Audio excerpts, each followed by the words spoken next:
hear us?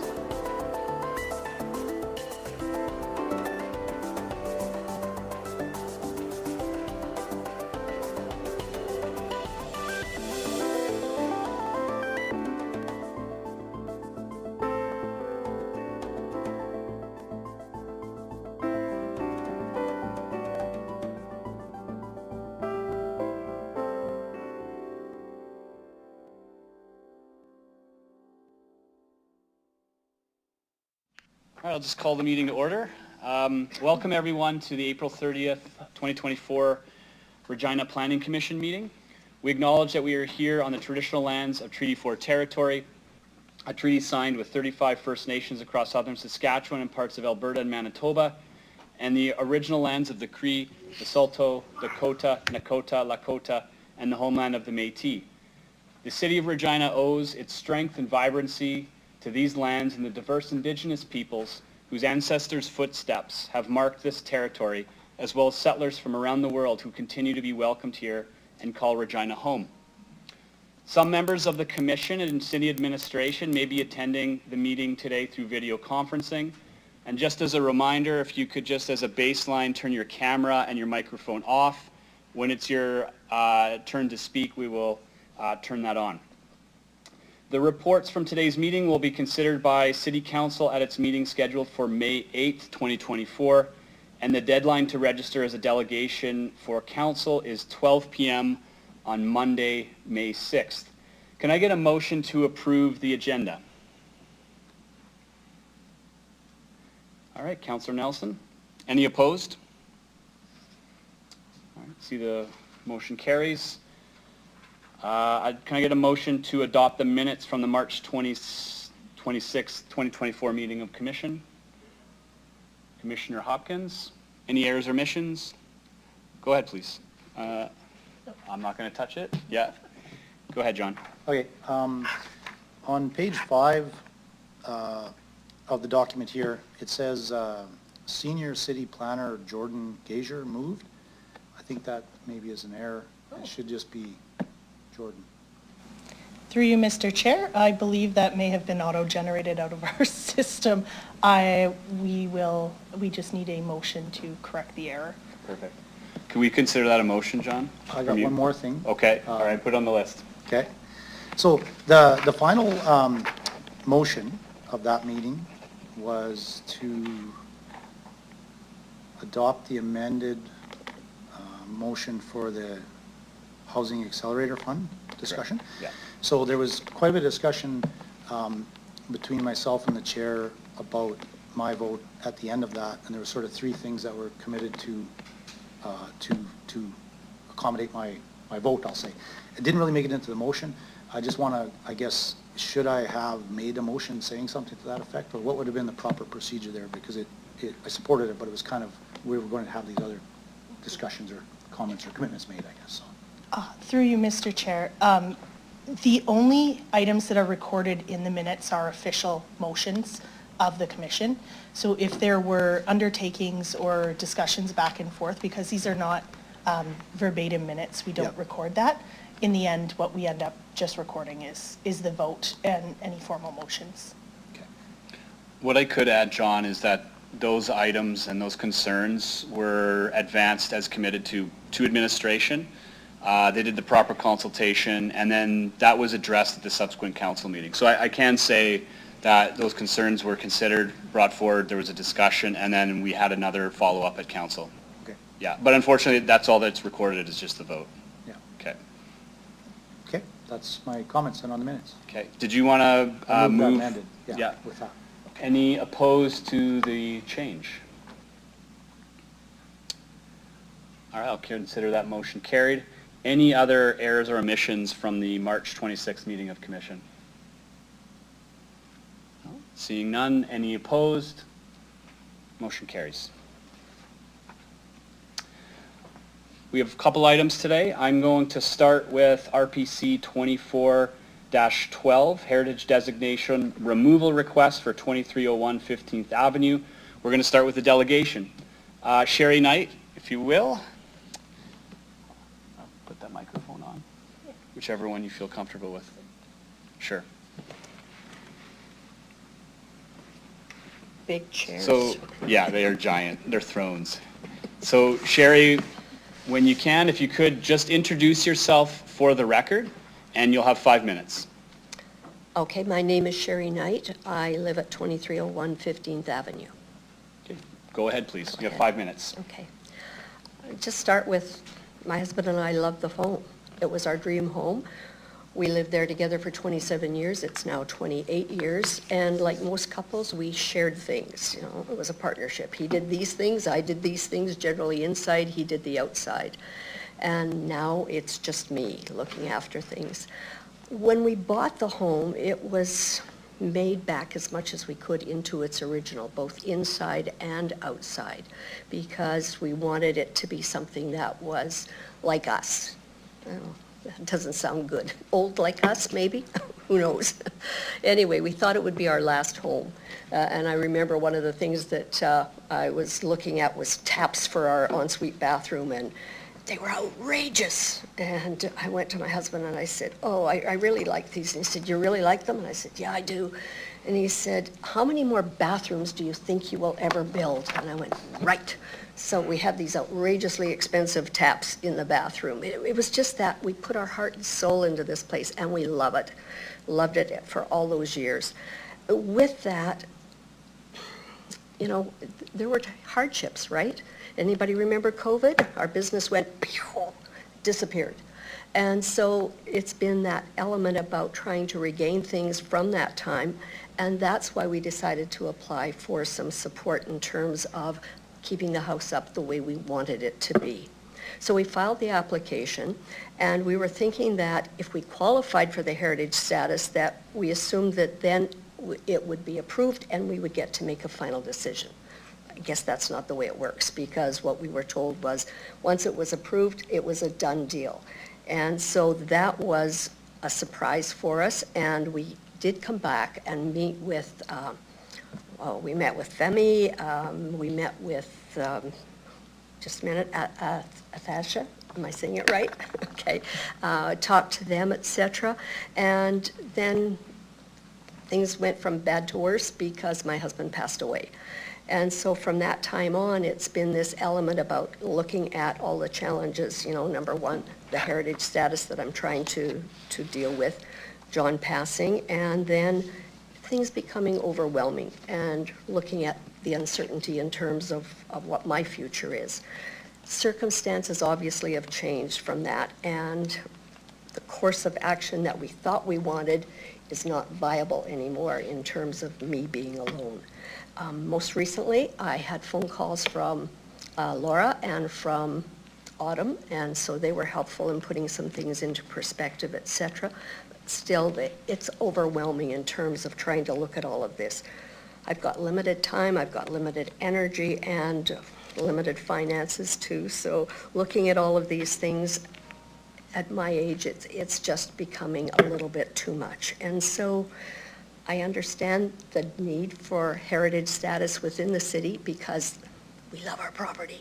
I do not want it, I was asked, like, is it going to be torn down? Well, no. It's too valuable to be able to be torn down, but I do need to have a look at where I'm going and what I'm doing, because I have no idea at the moment. Everything's got to be, pardon me, everything's got to be done by me, and right now it's just too much. So I'm asking that you might consider releasing me from the status that I had originally planned for. Thank you very much. I appreciate the time. Thanks a lot, Sherry. See if we have some questions. Councillor Nelson, go ahead, please. Thank you, Sherry, for being here and meeting with me the other day to get a better understanding of where you're kind of sitting with all this. I do understand that the heritage properties do hold significant, you have to put money into it and effort into it to maintain the building, and I understand all that. What I'm trying to understand is you asking for the heritage donation, and then now you're asking for it to be taken back. Yeah. But do you understand, I mean, right now we're saying that we can give you some money, but there's nothing holding you to do any of these improvements right now. Yeah. So I want to make sure that you understand that through the chair. I do, in the conversation with Flora and Autumn, they explained that to me, and if I want to in the future, I can come back and ask for support in terms of finances. So that is something that is a possibility in the future. So knowing that and understanding that, having a better understanding of this now, I understood from our conversation that it's just too overwhelming for you to do all this stuff right now. But knowing now what you didn't know the other day when we had a conversation, you don't have to do all this right now. Does that help you maybe change your mind about wanting to take this heritage designation off your home? Because your home is beautiful, and it would be a beautiful addition to our heritage. But just in saying that, knowing now that you don't have to, does that make you feel a little bit more at ease through the chair? Yes, but not enough.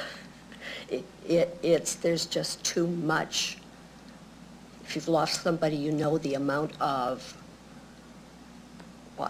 effort that has to go into getting everything finalized, et cetera, for those who have passed on. Yeah. Adding that to even thinking about where I am going in terms of with the property, et cetera, it's more than I can manage it sometimes.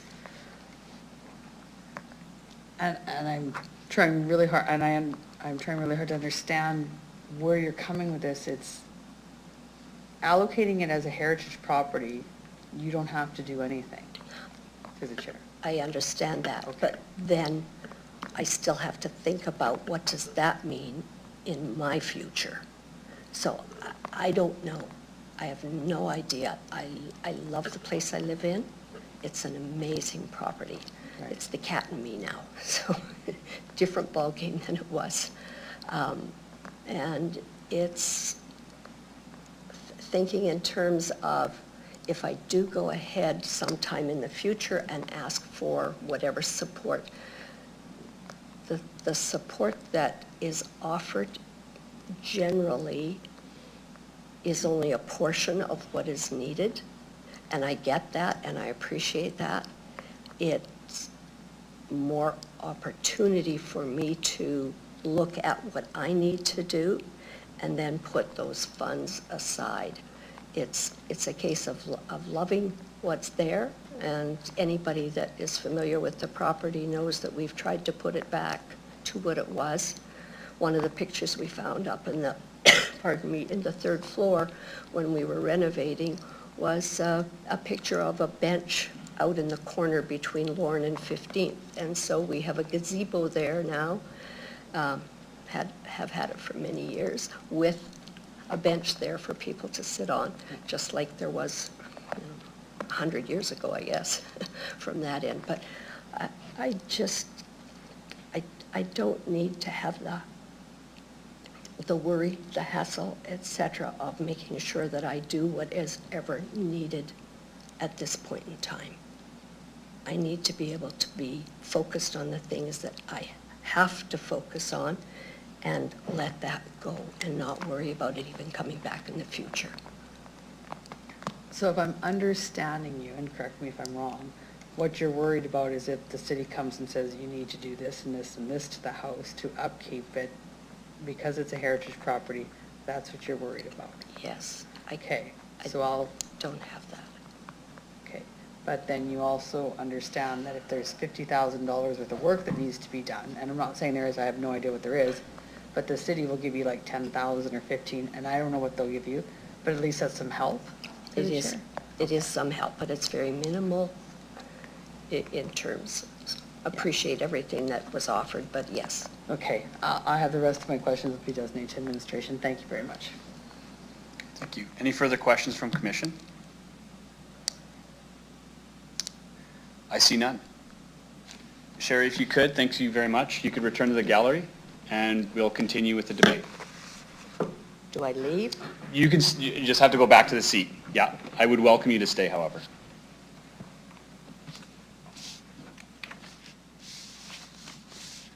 Before we get a motion on the floor and some discussion, I will ask administration through Ms. Pfeiffer, I believe. All right, sorry, just working with the report here, with Ms. Bryden to introduce the work. not touching anything. Good afternoon. Thank you through the chair. Heritage designations help protect properties with historical, cultural, and architectural significance, ensuring they're well-maintained and continue to contribute to the character and cultural vibrancy of Regina. As the city advances ambitious goals, including additional housing development and reinvestment in established areas, designation can be a crucial tool to balance multiple city priorities and enhance properties and spaces that bring enjoyment, beauty, and uniqueness to our city. Administration does not recommend that heritage status be removed from properties that continue to have heritage value.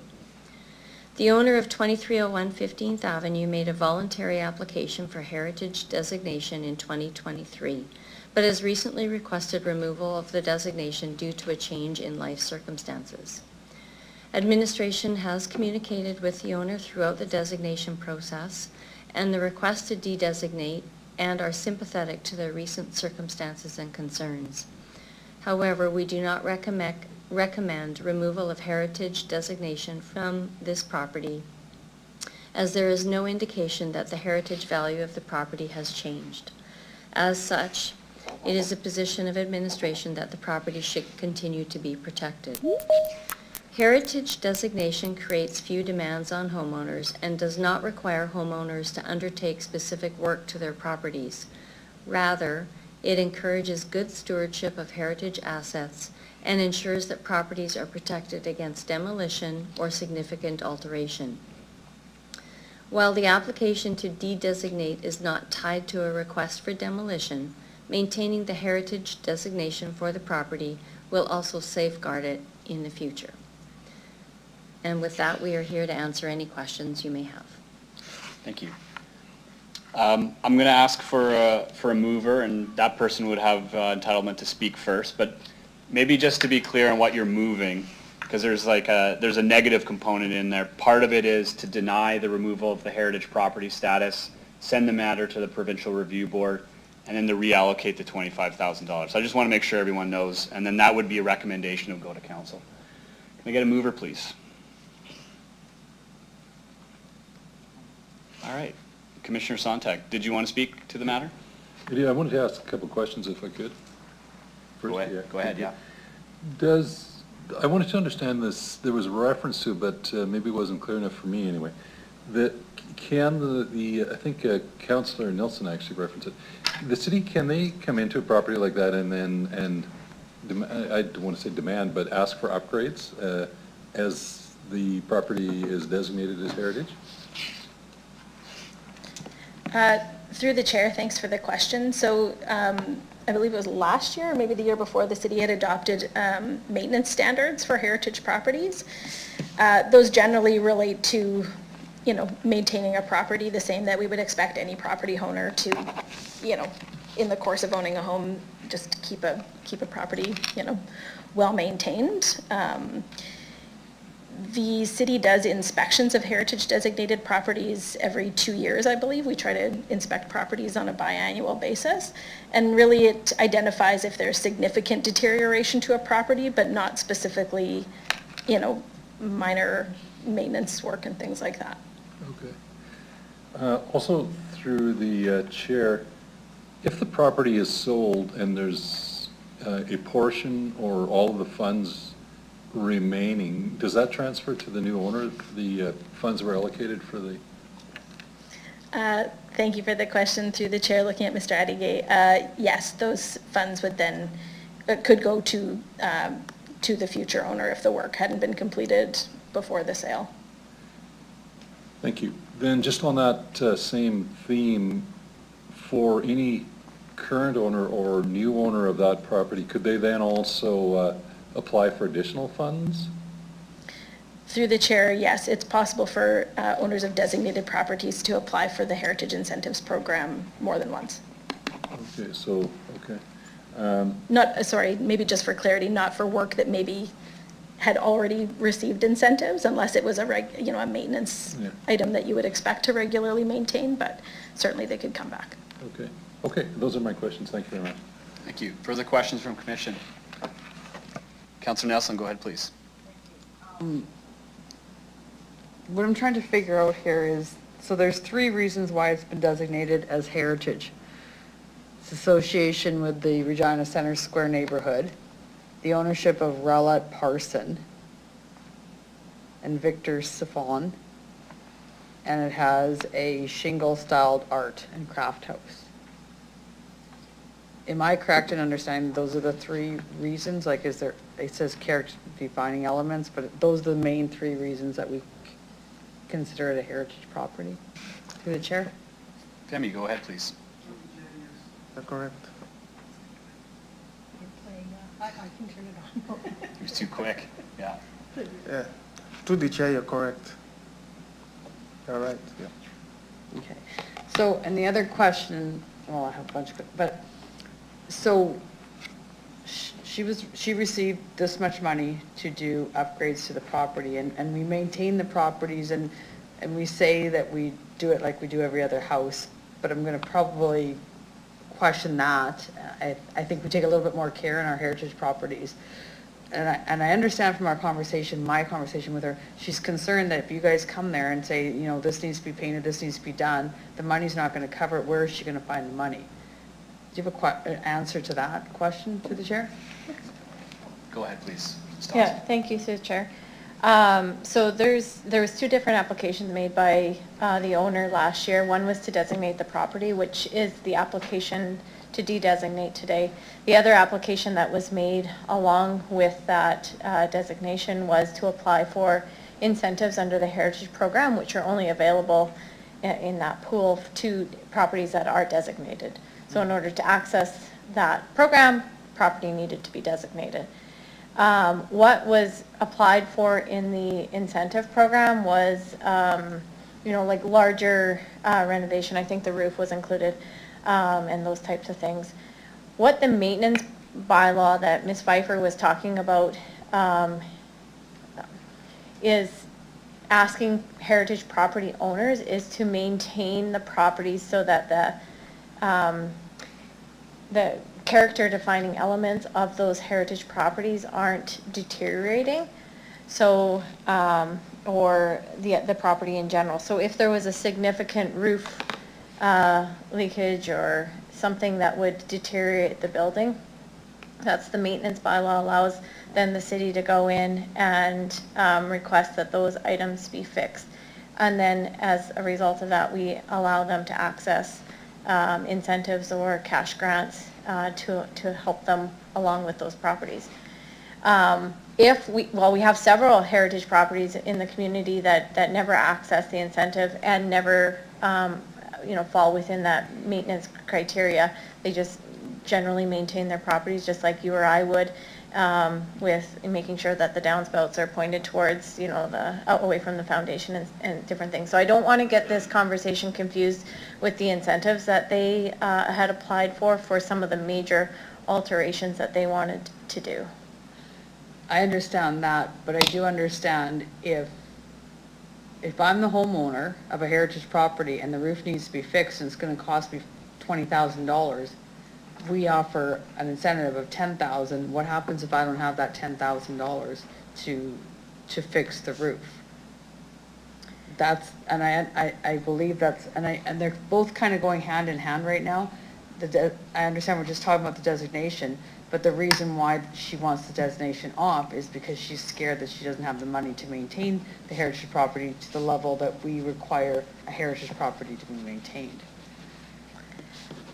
Thank you. Through the chair, I mean, the property that we're talking about is a very well-maintained property. It's a beautiful property within our transition neighborhood, and as of right now, we would have no concerns with the maintenance of that property.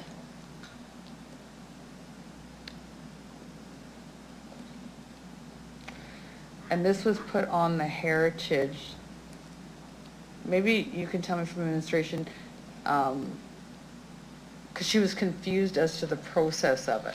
And I want to, do you have anything to add to that as administration to be helpful to help me understand how that confusion was or is, or what we did as administration to help her walk through this, like, through the chair? Through you, Mr. Chair, I know that we've had several conversations both prior to the designation application as well as the incentive applications and afterwards.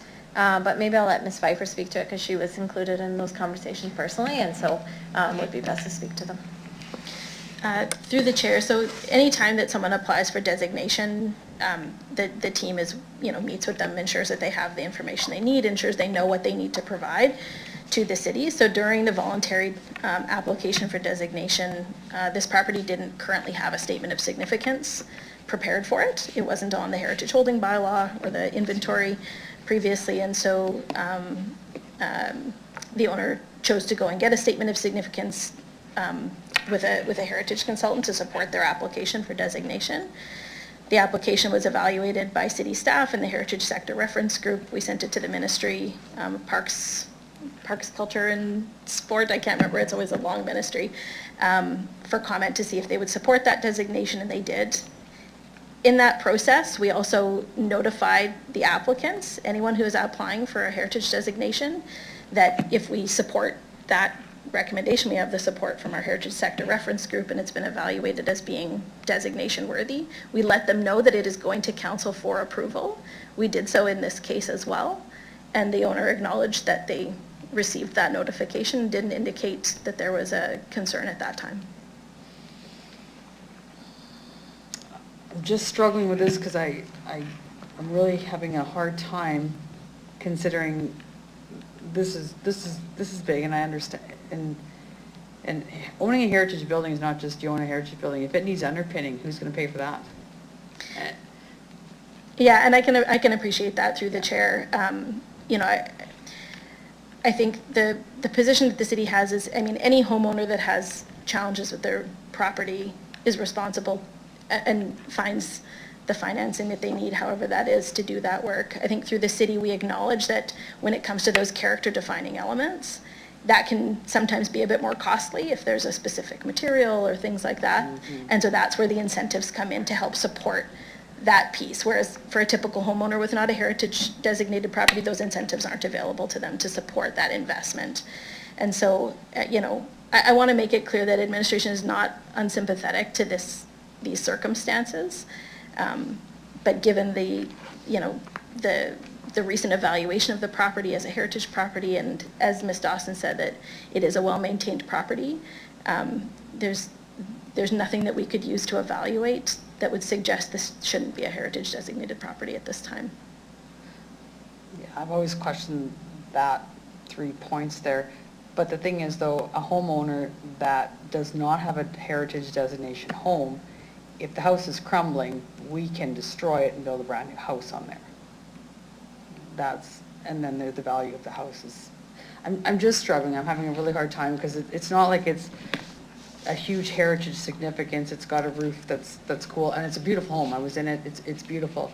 But I'm just having a lot of concern that it's not a huge heritage building. It has a roof that's heritage, and to be designated as heritage over something like that, and I'm struggling. But is there anything further you'd like to add from administration's point of view? Through the chair. Through the chair, I don't think we have anything additional to add. Thanks. All right, thanks. Commissioner Aston, go ahead, please. Thank you. Through the chair, I just have a little different question tack that I want to take. This property appears to be, I was just comparing it to last meeting agenda, appears to be in the primary intensification area as we passed last week. So I'm not sure the underlying zoning right now, it says DCD-CS, so I'm not sure what else is available in that. But what I believe this property would have now, if it were to be demolished, it would be a 6-story as of right development. Is that correct through the chair? Through the chair, you're right. I'm not sure what the site-specific permissions would be on that site. But within the primary intensification areas as part of the Housing Accelerator Fund, this area would permit for a 6-story development. As Ms. Bryden mentioned in her opening remarks, I think we see conflicting city priorities across the city, and heritage, supporting heritage properties while at the same time supporting reinvestment in these areas and housing development is certainly, these are competing priorities sometimes. And so again, we see things like heritage designation and the support through incentives to really help invest in those properties and ensure that we're not, you know, not simply driving new development, but we're also investing in existing important spaces. Thank you for that. Just to follow up, yeah, I get the sense that's not what's happening here. I don't want to leave that impression. I think it looks like a beautiful home, and I'm sure the homeowner wants to live there and maintain it the way it is. So, but I think the perception of challenges with municipal heritage property may be something we face in the future if six-story development is available. This looks like a rather large home on a large lot, so it might be more feasible. But it's something that may come up more and more because we've with a broad stroke allowed that in 6 stories. It's quite a bit of perhaps economic value in the land there, and so we may see that more in the future than we have in the past. So that's not a question. That was a comment, I guess. That's fine. Thank you for Yeah. that. So that's Thank all you. I have to say. Commissioner Adams, go ahead, please. Yeah, thank you. Just 2 points of clarification. Just one, you mentioned the potential reallocation of the 25,000 grant funding. If you would be so kind, just on the 10,600 or so in tax exemptions, that's applied to purchases should renovations or maintenance be made, or are those also cash incentives that could have formed a part of that pool? Through the chair, thank you for the question. So the Heritage Incentives Program supports eligible work on heritage properties. Yeah. And then we have at our disposal both cash grants and tax exemption equivalencies that can support that work to happen. So if we allocate all the capital money in a year, we can then Use kind of tax, top yeah. up the top with the equivalent to a tax exemption. Yeah. The other question was just, I wonder historically if there's been any analysis done as to whether heritage designation may actually result in a higher than market appraisal on a home. So what I'm getting at is, does heritage designation intrinsically bring with it value to the homeowner should it be sold, in the sense that it may be perceived as having more value in the community and thus command a higher price? Is there any Mr. Dawson, go Yeah. ahead. awareness of that? Through you, Mr. Chair. It's an excellent question. We don't have that data available to provide. It just occurred to me it might be something that Ms. Knight may consider, and believe me, I'm very empathetic, and I'm sorry for the loss of your husband, incidentally, because I know in these matters, particularly with an old family home, that's often the driving force behind these, is the time and facing the daunting challenge of caring for a home of that size. My mother went through this in Old Lakeview and on a 3-story home as well, and so I know the timing may seem a little bit, maybe that's a part of this, but it does strike me just on the most basic terms, and forgive me, I'm brand new here, but the approval only occurred less than a year ago, I believe. It was, you only approved it in June of 2023, so we haven't even hit a full cycle on the heritage roll. So my sense is this might be one that, is a good candidate for kind of a deferral and let all parties, take stock, if that's an option. Again, coming back to your recommendation, the money be reallocated and maybe give time for all the parties to rethink it. It certainly seems like a property I would like to see maintain its heritage status. But thank you, Mr. Chair. Thank you. I have a question about the second component of recommendation 1. If you could walk through what that process entails to send this to a provincial review board, a hearing and a report, and what value that outcome might hold if we're looking at the heritage value of this property. Ms. Dawson. Yeah, through you, Mr. Chair, we're actually going to send this to legal counsel. Thank you. Through the chair, when it gets sent, well, first I'll start with under this section of the Act with an objection. It says council shall either refer the matter or repeal the bylaw. So you don't really have other options. And if the matter gets referred, there is a hearing. We've had a few hearings in the past couple of years, so I think you've seen a hearing report come back to council before. And then council considers that report and can make any decision they want to at the time. It's not binding. Okay, thank you. And the purpose of that hearing isn't what we heard today about the preference, but rather to verify the heritage status that's been grafted onto this property through the city's process. Is that correct?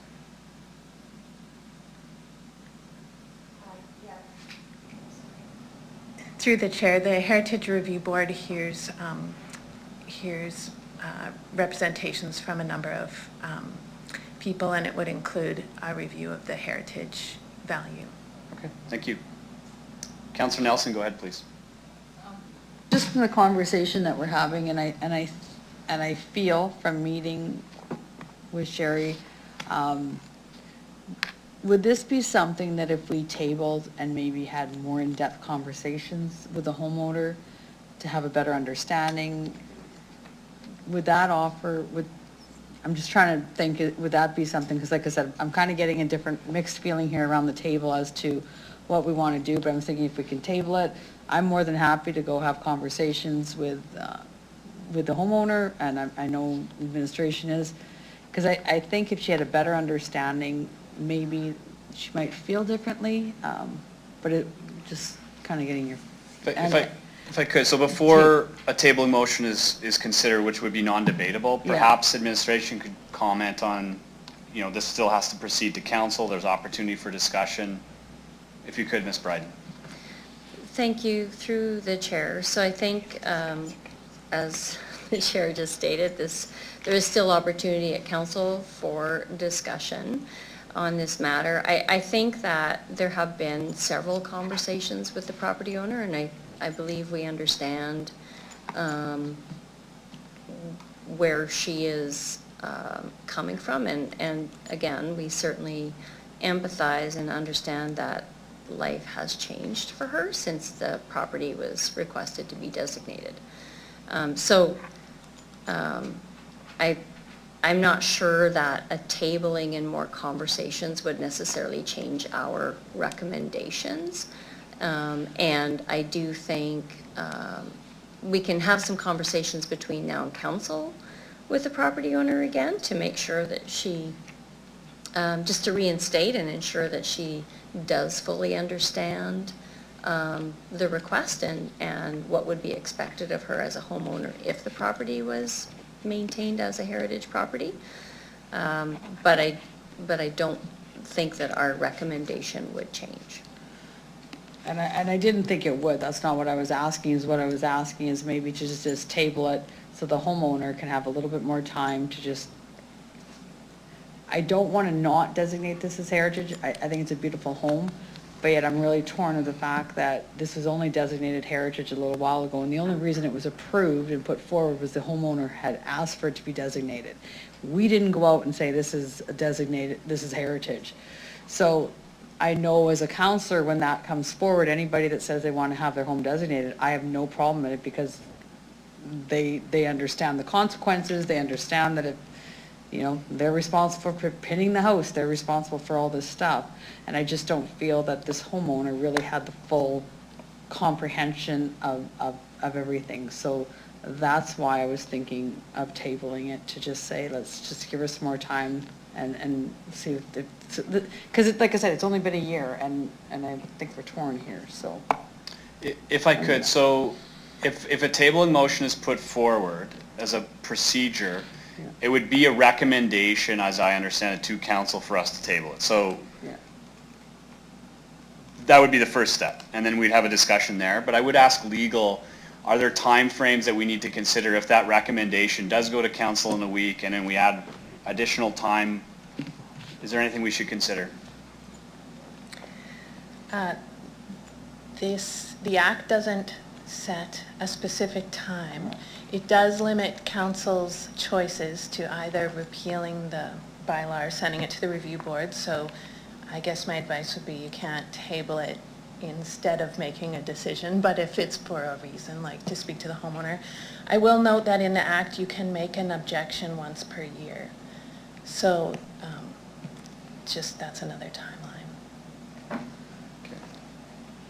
Yeah, because I'm not asking for it to be tabled for it to go to somebody else to decide if it's heritage or not, because we all know it's going to come back as heritage. I'm asking for it to be tabled so we can just give her a little bit more time. I'll go have coffee with her a few more times, and administration will talk, and maybe she will be happy about this once she understands it a little bit better. That's all I'm asking. Fair. So what I would say is it's the commission's right, or the commissioner's right, to put a tabling motion forward as a recommendation.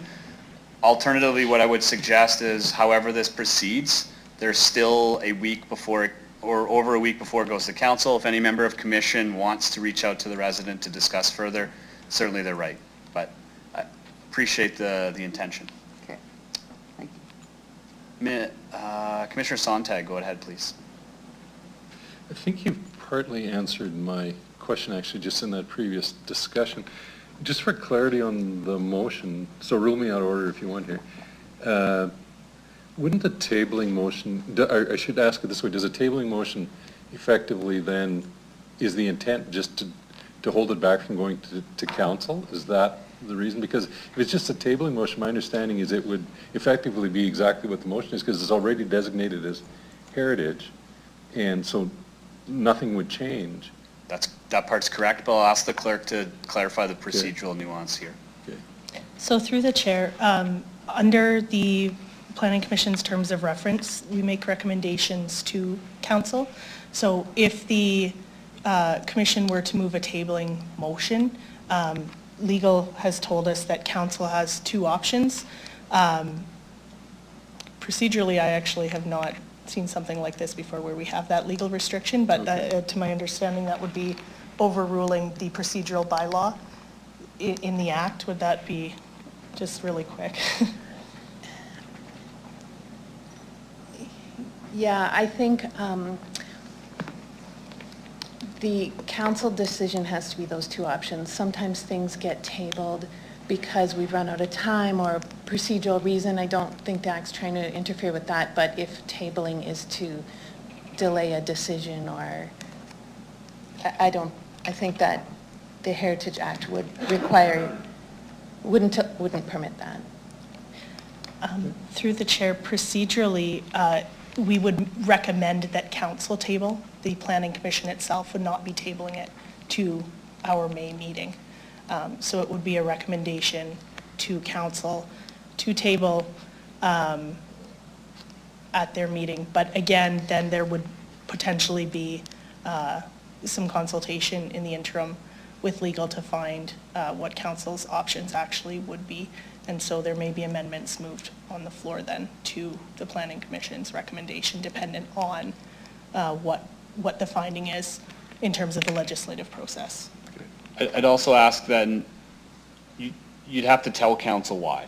Okay. So there would have to be a legitimate reason for us tabling it to make sense when I present it. I see.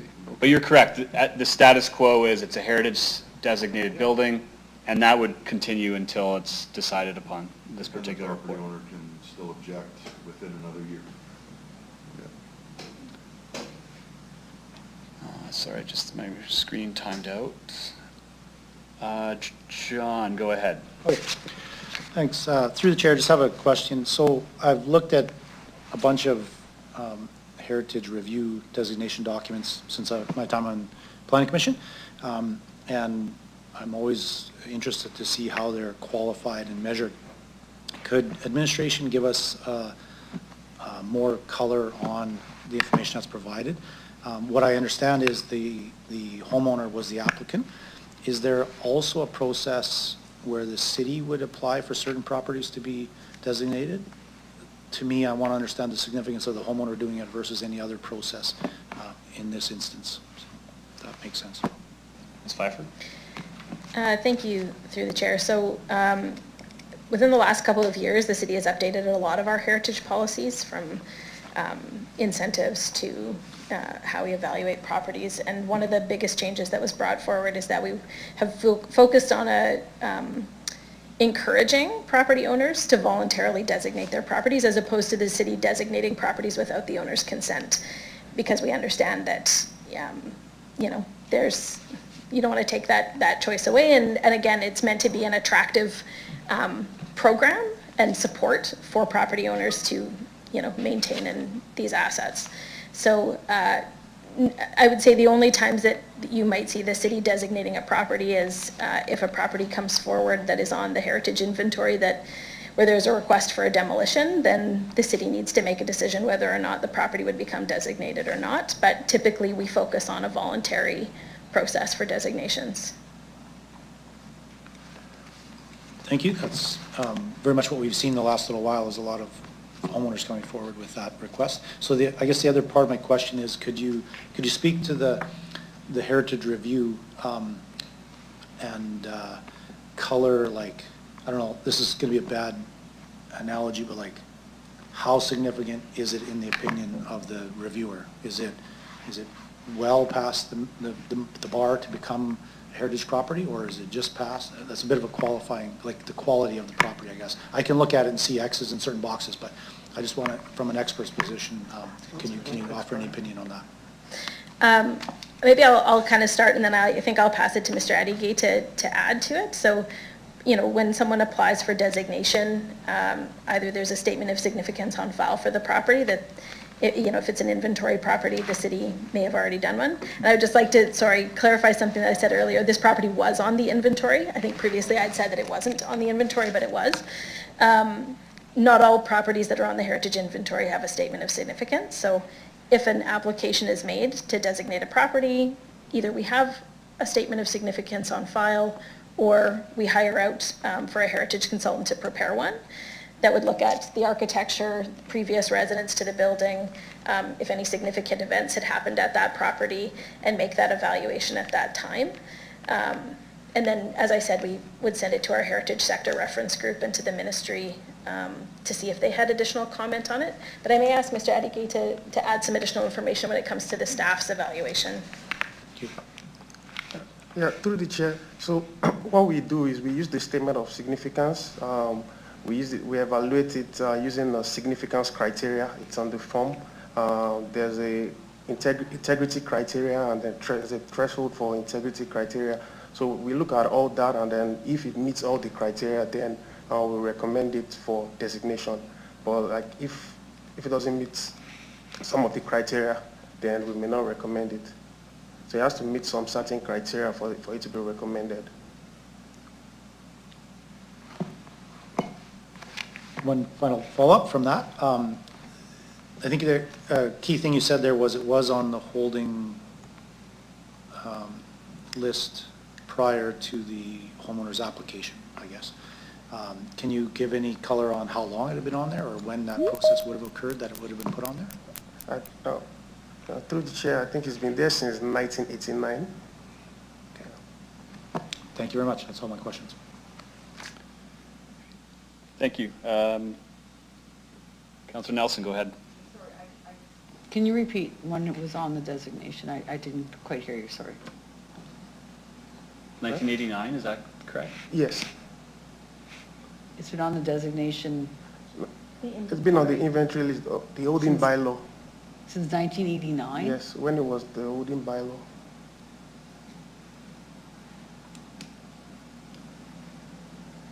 Sorry, just to add a little bit of clarity. So on the heritage inventory, previously the heritage holding bylaw. So it wasn't a designated property since 1989, but it would have been on the city's inventory of heritage properties that would have the potential to become designated properties since 1989. That's a long time. And nobody did anything, so it's, okay, thanks. For the new commissioners, just so you know, the discussion about heritage policy is itself a heritage moment. We've talked about, it's great. There's been a lot of work and discussion on it for some time. Further questions from commission? All right, ask the clerk to hold the vote.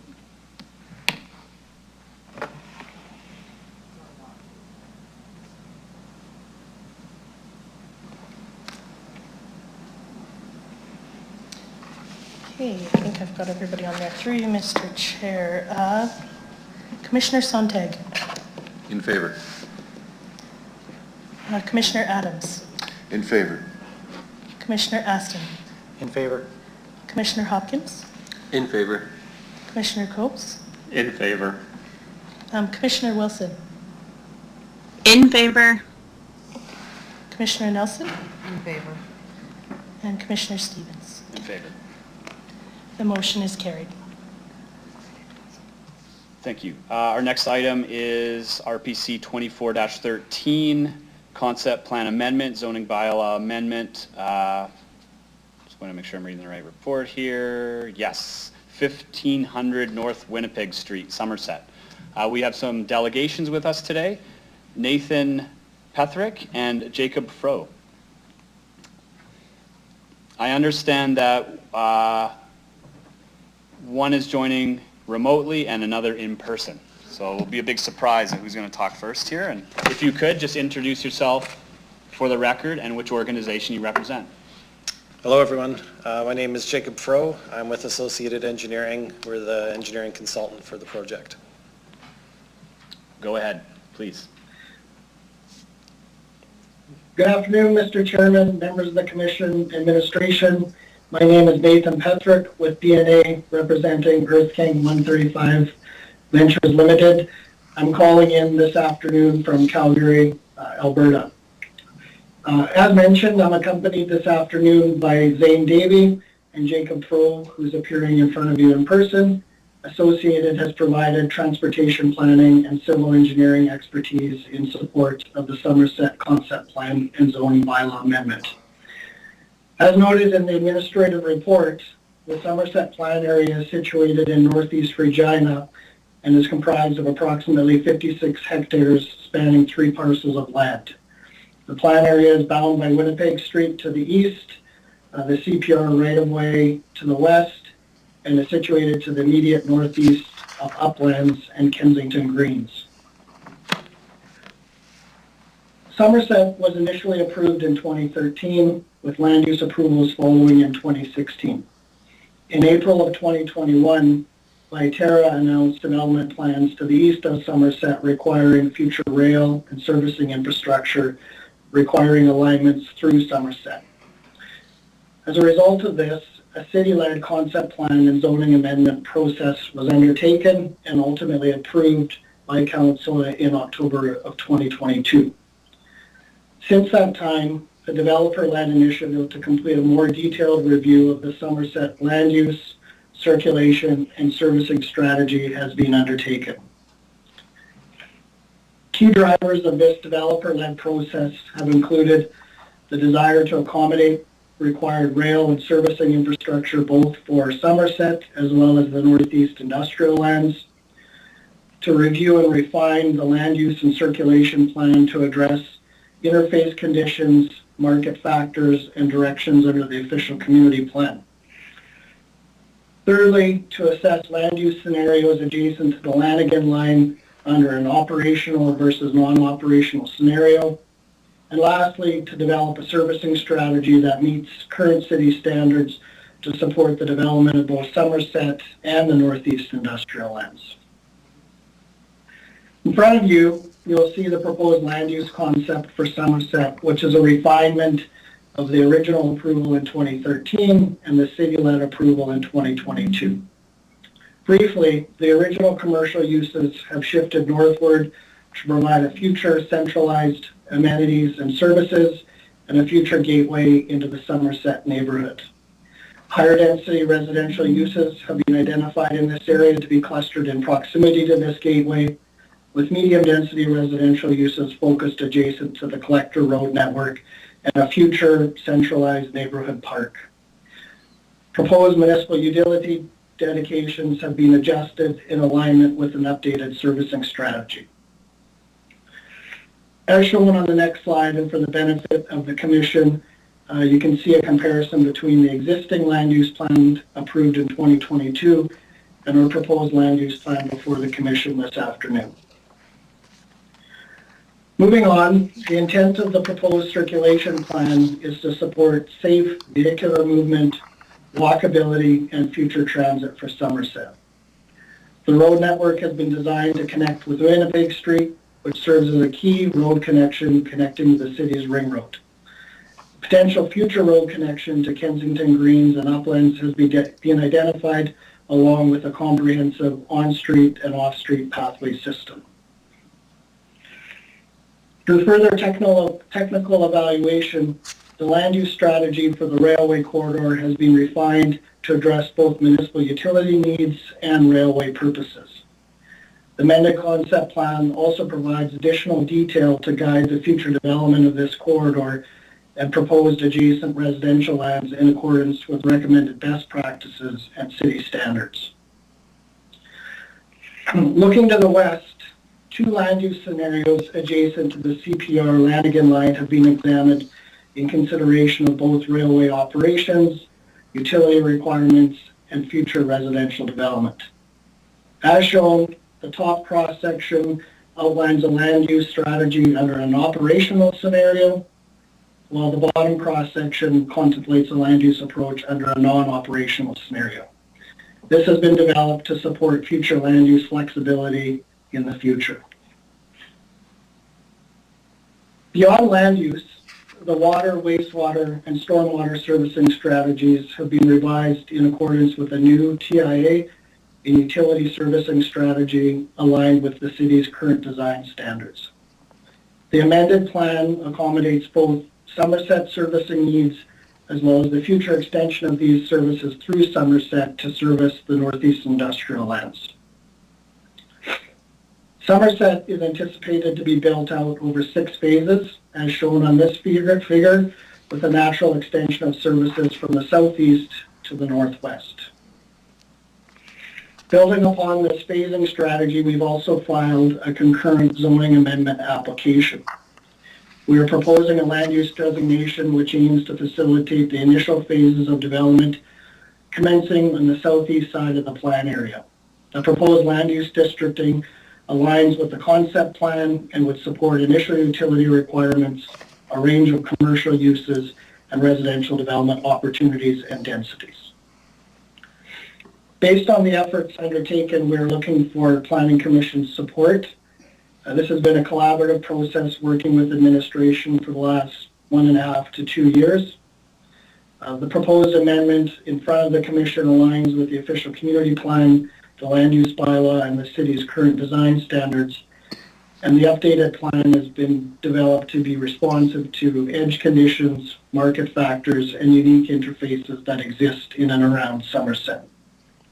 As such, we're asking for Planning Commission support and recommendation to Council to approve the Somerset Concept Plan and Zoning Bylaw Amendment. With that, we'd be happy to answer any questions arising from members of the Commission. Thank you. Terrific. Thank you very much. Are there questions from Commission? Councillor Nelson, go ahead, please. Thank you. This is in my ward. I'm struggling. This is a great idea. This is a great plan.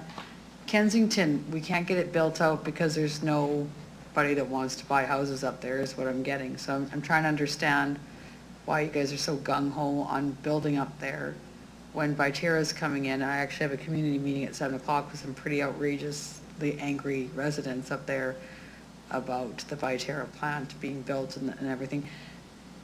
What makes you think this is going to work through the chair? What consultation have you done? Where are you at with all that through the chair? Who would like to take that? Probably Nathan's probably best to answer that one. Okay. Nathan, did you want to take that? Sure. Yeah, through the chair, under the city's official community plan, this area has been earmarked for future neighborhood residential growth.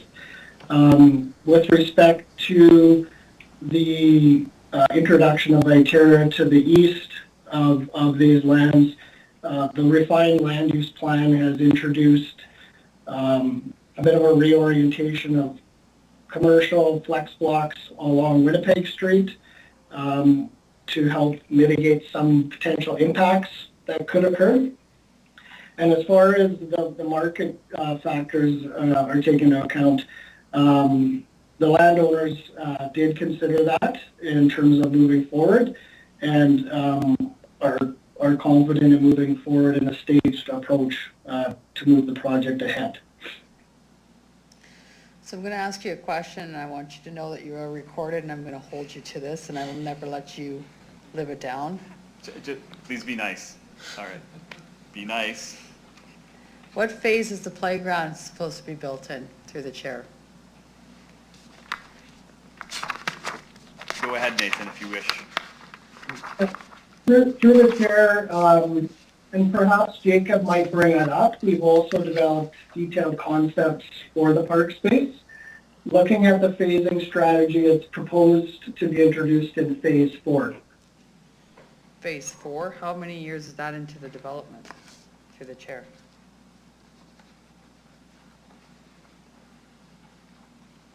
Yeah, through the chair, I mean, obviously, like, the phasing within the plan is subject to absorption, so I wouldn't be able to give you a definitive answer on the rate of absorption that would take place. If you look at the phasing figure that Jacob could share, it's looking at the logical extension and servicing as the project moves ahead from south to north. I think, just to add to that, if you look at the initial plan approved in 2013 and the subsequent refinement in 2022, we've looked at siting that park in a much more central location within the neighborhood. And I believe Jacob can bring it up. We've gone through an exercise with parks representatives to establish future amenities that would be included within that park. So obviously when that phase comes on, which to your point is contingent on market factors, there's a detailed vision for what that park would look like. Well, I'm going to tell you I'm not happy with phase 4. Oh, questions? I'm going to ask him a question Okay, when he good. knows where I stand. Yeah. Is there a possibility that this gets moved up to, like, say, maybe phase 1 of the development for a playground through the chair? Or 2 at the very most, through the chair? Who'd like to take that, Jacob or Nathan? Yeah. Through the chair, I think just to respond to that question, I mean, the dedication of the land for the park and the servicing of that park, both in terms of access and services that would be required to ensure that park is established to the city's standards is a part of the servicing component. So I think, Jacob, it would be beneficial if perhaps you could speak to how the servicing strategy will guide sequencing of servicing and the relationship to the phasing plan. Go ahead, Jacob. So yeah, with the original concept plan, the centralized park, that was also the storm detention facility. That was permitted 10 plus years ago when that was allowed, but the design standards have changed since then, and we're not allowed to put storm facilities within municipal reserves, so that's where the plan's revised to bring those areas out. It maximizes the neighborhood park then for recreational amenities, so there is a playground plan in there, multi-purpose field, off-leash dog park, I think basketball courts as well, if I'm not mistaken. And then as far as when the phasing and timing of that would occur is up to the developer, and it's really market driven on kind of when things would commence. It isn't necessarily going to go phases 1, 2, 3, 4, 5, 6. All the servicing kind of comes in from the very south east corner, so we can really, depending if more of kind of the medium and lower density residential, there's an uptake in that, phase 4 could occur before phases 2 and 3. So it's really, dependent on a number of other factors, so. Right, and based off of what's going on in Kensington, I'm struggling with this. I have a bunch of kids up there that don't have a playground. And for me to approve, and I think you guys know, we've had these conversations, for me to approve this as a counselor, Yeah. without any promise that it'll be done quickly. I got people in Kensington that don't have a park, and they've been there for years and promised a park. So for me to say that this is okay, without a guarantee that a playground is gonna go up there within the first 1 or 2 phases, Question, please. I know where you're going. Just Yeah. I'd be irresponsible as a counselor. Is there any possible way that we can say that this could be looked at, discussed, and maybe brought forward to a different phase in the development? Can we do that at all through the chair? Jacob or Nathan? I don't think either of us can speak for the developer on that question. We can encourage them to attend the council, and you can raise this question to them then. Okay, that's all. Thank you. Through the chair, just to add to Jacob's response there and fully respect the need for the park space and the amenities to service both Somerset and adjacent lands. You know, what's before the commission is obviously the land use plan and the circulation plan. We've talked a little bit about how servicing will dictate the sequencing of things.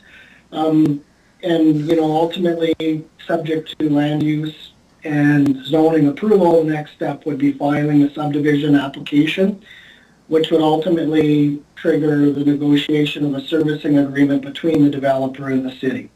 And I guess the reason I'm bringing that up is that, you know, through that exercise, that does open the room for negotiation around certain items to achieve the development. So I think that's the only additional comment I would add to Jacob's feedback. Thank you. Well, if you have nothing more to add, then that's fine. Thank you. We'll have a chance to talk about this a bit more when the report's put on the table.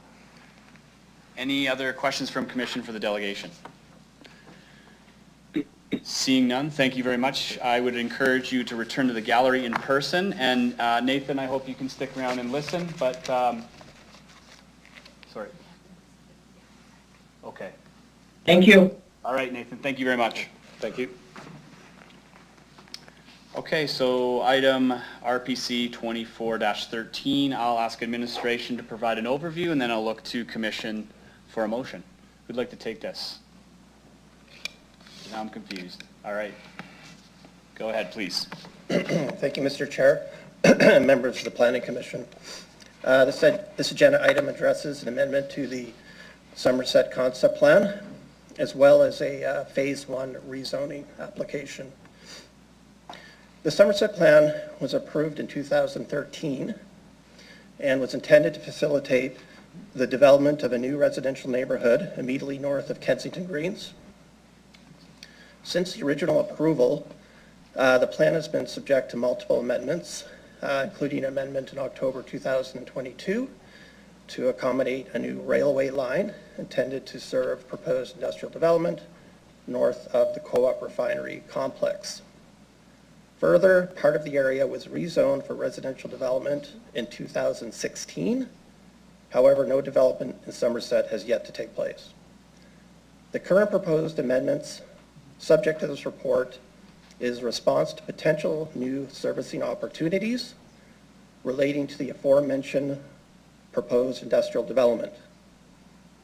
While a new residential neighborhood is still proposed, the revised concept plan includes revisions to the street and land use configuration, as well as a new servicing strategy. The administration supports the proposed amendments as the proposed servicing strategy is deemed to comply with the city standards, and the proposed neighborhood configuration complies with the official community plan, including the guidelines for complete neighborhoods. Therefore, the administration is recommending approval. Thank you. Thank you.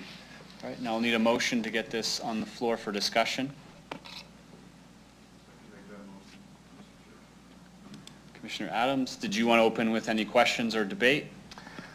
I just wanted to note that, just two observations, and again, I haven't had a lot of time to see the previous versions of this, but I understand this at this time is really a land use conceptual plan, not the actual development plan.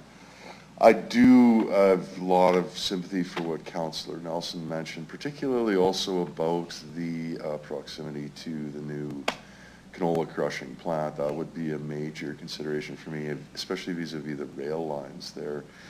But I do note, just in terms of, if I'm reading this right, notably to me, and maybe administration might be able to comment on this, that does appear that the October 22 proposed land use plan versus the one now, there's also a fairly major change in density. There's far less higher density allocated in the new plan, which is of note, unless I'm reading that wrong.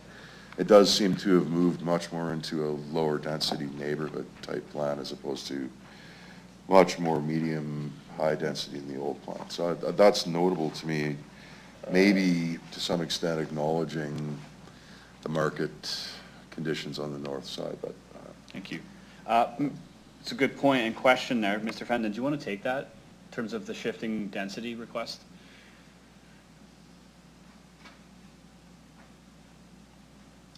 Hi, through the chair. It is a decrease in overall population, namely due to the aforementioned concept plan amendment that saw the removal of some of the residentially, some of the lands identified for residential and having that transition to the railway corridor along the north boundary. I'm looking for the density figure. If you don't mind, I will continue to look for that and then report back to you. It's in a very lengthy document, so I just need to check for that. It might take me a few minutes. But what I can say is overall, a significant portion of the area is dedicated to medium density residential developments. That would be townhomes, potentially duplex, triplex townhomes. So they are identifying a significant portion of the area for that medium density category. But if you don't mind, I will just check into that density number and get back to you. Thank you. Christopher, did you want to continue with questions or comments? fine, thank you. That's helpful, and I'm more than happy to give you some time. It really, to be honest, it was merely more visual than, I didn't see the reference to the density target either, but you can see, obviously, there's been a shift. But Good question. thank you. Mr. Aston, go ahead. Thank you. Through the chair, there's a change in the road network from the old concept plan to the newer one here that we're presented with today. I know there's a potential future connection that looks like it goes into the Kensington Greens neighborhood, but it doesn't really align with necessarily with their concept plan. Can administration help us out to understand what would be the future for that, or to maybe connect those two roads? I'd like to take that. Mr. Fenton? Hi, through the chair, the connection into Kensington Greens is shown as a potential future connection. It's an option that would be required to be subject to further review and analysis. It's not required by the traffic impact assessment that was submitted and approved by the city. In other words, the traffic can be adequately managed through connections onto Winnipeg Street, and so that connection is not required. In order for that connection to proceed, Transport Canada would need to review and approve that, and as well as the Kensington Greens landowner or developer. Okay, thank you. So coupled with that, I guess I'll have to express my ignorance. I don't know which quarter section is being referred to with the Viterra and where the railway connects to, so I'm a little lost. Could that be explained to us a little bit further?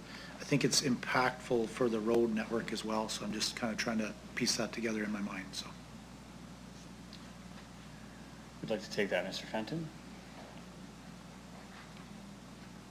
So as shown on the proposed new land use plan that's included with the report,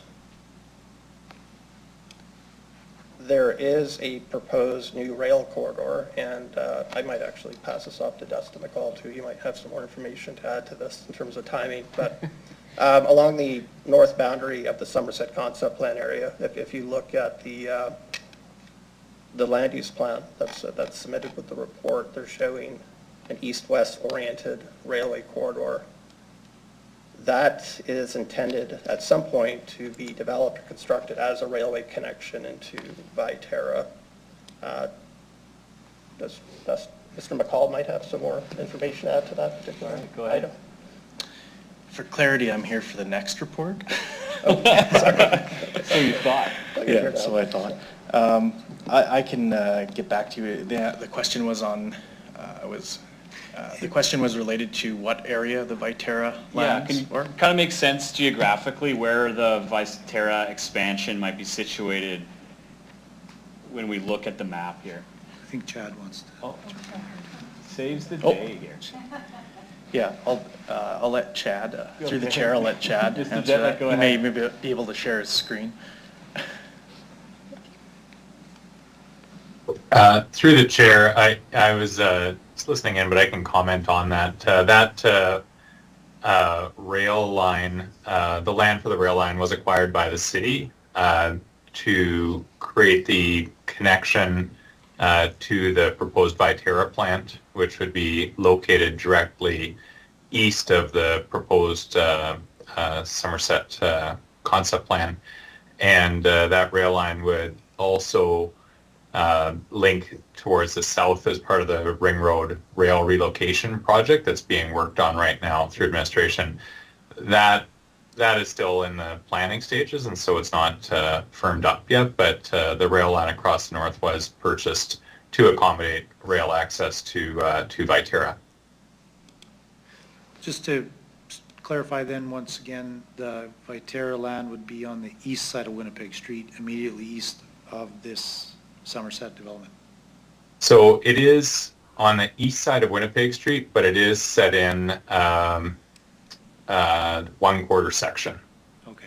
So there's a quarter section of vacant land between, Winnipeg and then where the parcel for Viterra would start. Thank you.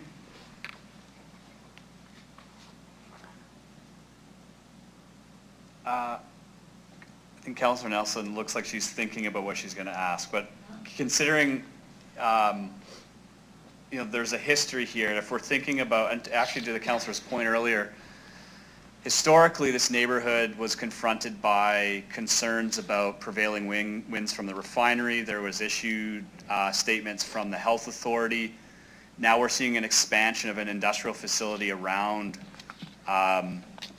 this proposed development. Are there any additional concerns that would have to be considered if we're thinking about what's going to actually happen within very close proximity to this development and expansion?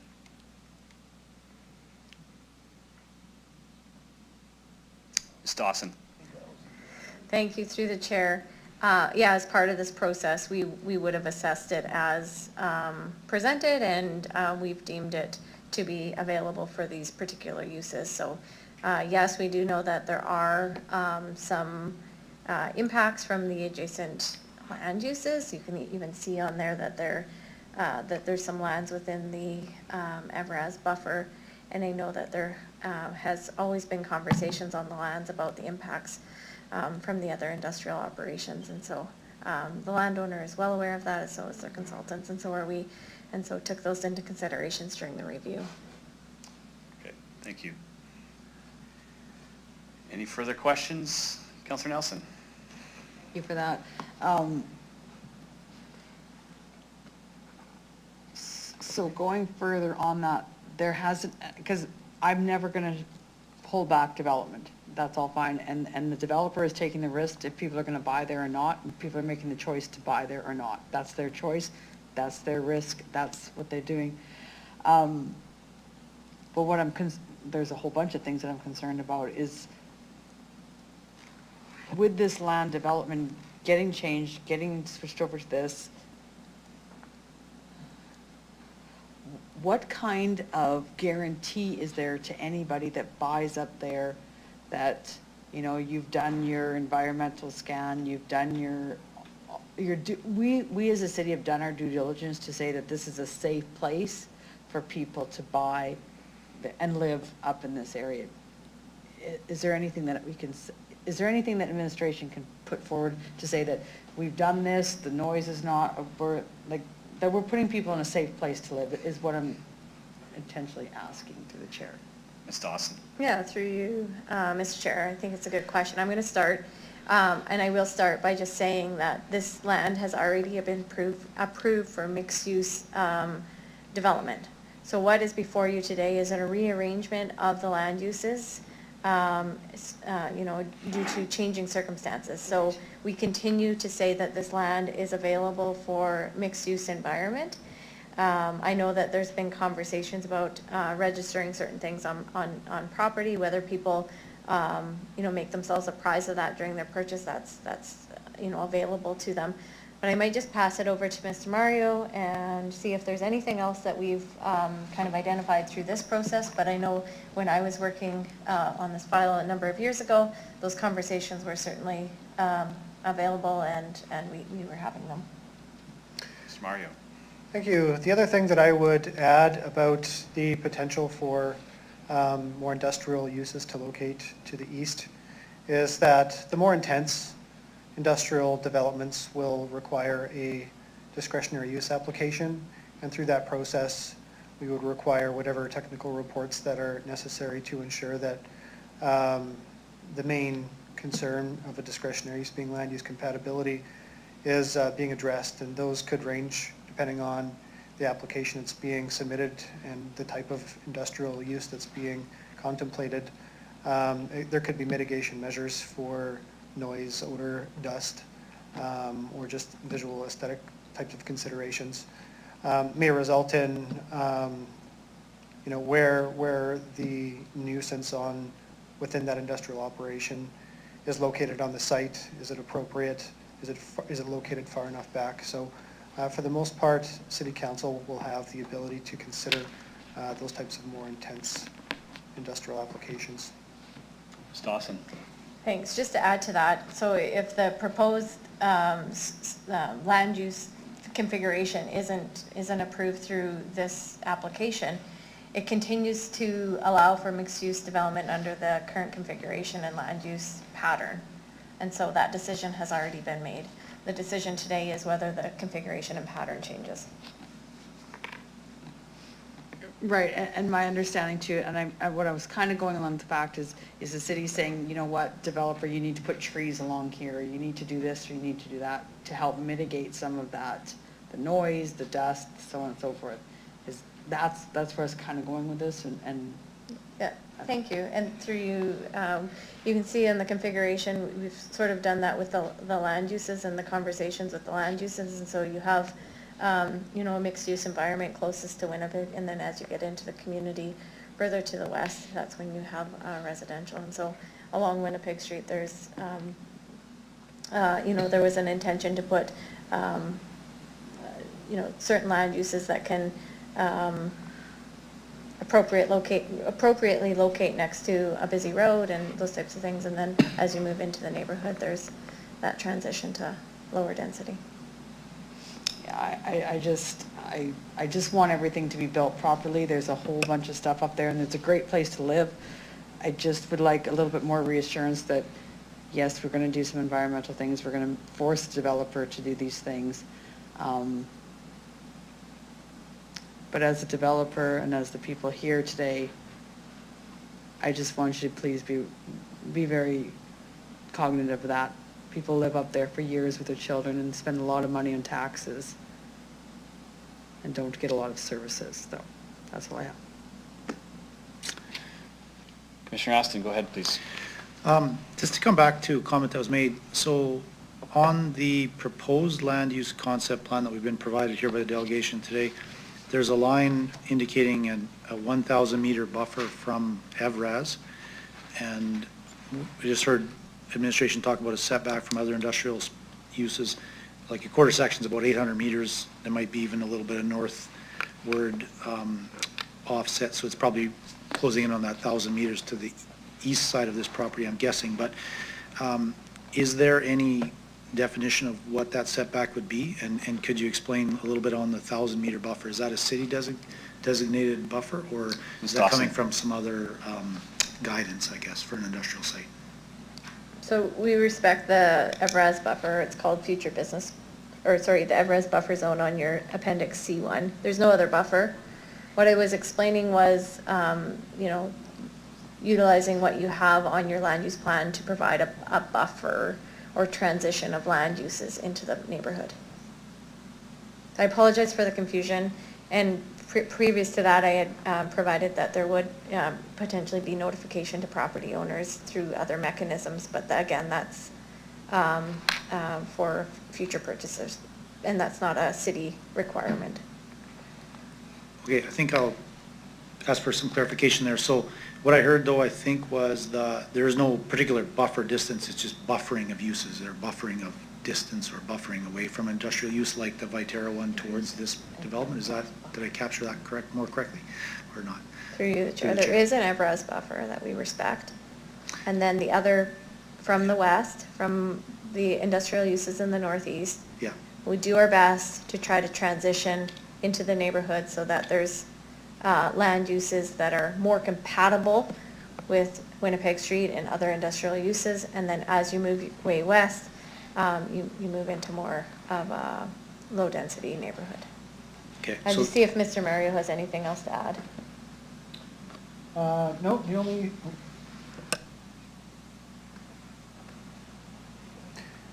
thing I would add is the Evraz buffer is enshrined in policy. It's been in policy for several decades now, and it was established through planning frameworks through the former Northwest Sector Plan, and it was intended largely to keep residential properties away from nuisance activities, and they were mostly concerned about noise coming from IPSCO at the time.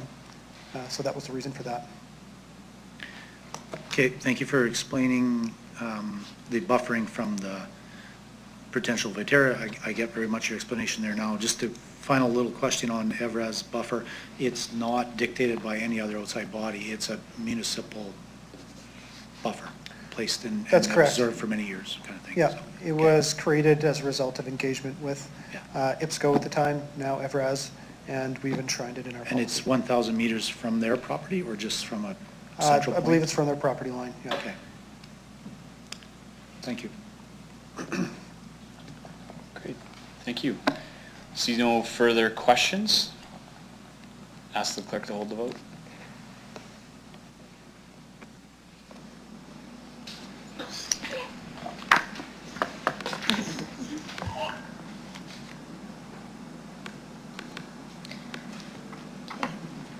Commissioner Adams. Yes, I would affirm the recommendation to approve the concept plan amendment. Thank you. Commissioner Aston. In favor. Commissioner Hopkins. In favor. Commissioner Kobus. In favor. Commissioner Sontek. In favor. Commissioner Wilson. In favor. Commissioner Nelson. In favor. And Mr. Chair. In favor. Motion carries unanimously. Next item is RPC 24-14, zoning amendment to 1601 North Pasqua Street. I don't see any delegations on my list. That's correct. All right, I'll just ask administration to open up, please. And I believe Zoe Drimmy is going to take charge of this one. Yep. Go ahead, please. Thank you, Mr. Chair and members of Planning Commission. The City of Regina, applicant and owner, is applying to amend the zoning bylaw by rezoning 7.81 hectares of land located at 1601 North Pasqua Street, the subject property, from UH Urban Holding Zone to MLM Mixed Large Market Zone to facilitate future development. No development application is being reviewed at this time. The rezoning allows for future development to occur. Approved in November of 2010, the subject property is located within the Hawkstone Concept Plan Policy Area, which identifies the subject property as forming part of a commercial area. Therefore, the proposed rezoning conforms with this plan. The proposed rezoning conforms with the OCP and standards and requirements of the zoning bylaw. Thank you, and administration is happy to answer any questions that commission may have. Thank you. Who'd like to move the report? You're not obliged to speak to it, but okay. Go ahead. I'll move it. All right. Commissioner Aston has moved the report. Any discussion? Go ahead. Well, I'm on a theme here, so I'll roll with it through the chair. This one has a 1,000-meter buffer line from Evraz as well, it appears. The report mentions because MLM would allow residential, it's mixed use. So, but I think there's a report comment about other tools to restrict residential in that area. Maybe could you just expand on that and how that might work, so we could understand the controls, I guess, in place for that? Mr. Mario, go ahead. Through the chair, I guess there's a couple of different scenarios. One is it could very well just be a commercial development, in which case there's no concern. But in any case, if there happens to be a residential development on the site, we would ensure that there is no actual residential uses within that buffer area, which might be site planning tools, like maybe that's a parking area or an amenity area or something like that. So we do have the ability to require changes to a development based on OCP policy. That's all. Thank you. Further questions from commission? Seeing none, I'll ask the clerk to hold the vote, please.